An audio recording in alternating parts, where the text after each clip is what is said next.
The temple bell rings at midnight, echoing through the mountains as if time itself has stopped. Enter only if you are willing to repeat until the world breaks before you. You step inside, and I appear from the shadows. I am the dark light mentor, and tonight, I will teach you what most people never master, the terrifying power of consistency.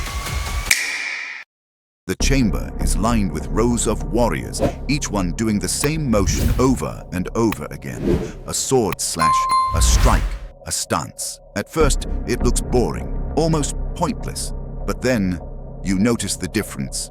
Their movements are flawless, refined by endless repetition. There are no wasted gestures, no hesitation, only perfection carved into muscle and bone. This is the Gyoji System, the hidden law that ordinary people dismiss because it looks simple, almost too simple. The weak chase novelty, the strong repeat until mastery is inevitable. The truth is, most people never scare anyone because they can't even keep promises to themselves. For more than a week, they stop when it gets dull. They switch goals when the excitement fades, and so their life stays scattered like broken glass. But the one who keeps showing up, who repeats the same strike, even when no one is watching, that person becomes unstoppable. As you walk deeper, you're handed a stone tablet, heavy and rough. Etched into it is your first task, not a grand mission, not a heroic fight, just a single move, to be repeated until it imprints itself into your mind.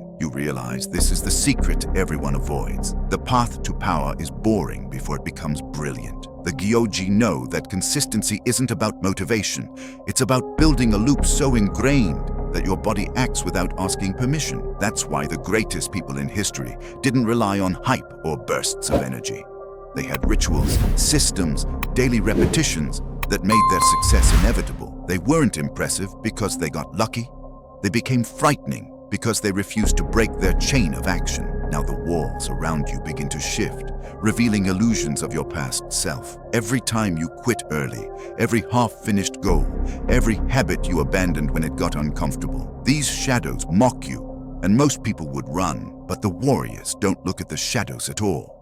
They just keep repeating their strike. That's the hidden discipline. Ignore distractions, ignore emotions, ignore the endless voices that tell you to stop, and keep swinging anyway. The consistency itself becomes your weapon, because while others burn out or drift away, you remain. The longer you last, the fewer opponents are left standing. Hours pass, your arm aches, your grip weakens, but something unexpected happens. The pain fades into rhythm, the boredom sharpens into flow. You realize that consistency is not about fighting resistance forever. It's about outlasting it until it breaks. People think discipline means constant suffering, but in truth, it's a doorway. Push through long enough, and the act itself becomes automatic, almost effortless. That's why it scares people. They still fight their emotions. You move like water. They see obstacles. You only see repetition. Finally, the chamber doors open again, and the master of the temple steps forward. He doesn't ask you how hard you trained. He asks one question: did you return today? That's the essence of the Gyoji system. It's not about intensity, it's about return. Show up again and again until the world has no choice but to acknowledge your presence. Consistency is the slow blade that cuts the deepest. It looks harmless at first, but given time, it rewrites who you are. And when you become the one who cannot be shaken, cannot be distracted, cannot be broken because your chain of action is unbreakable, then you have evolved into something few dare to face. The kind of person whose very presence makes others whisper, "How is he still standing?" That is the terrifying power of becoming consistent until it scares people.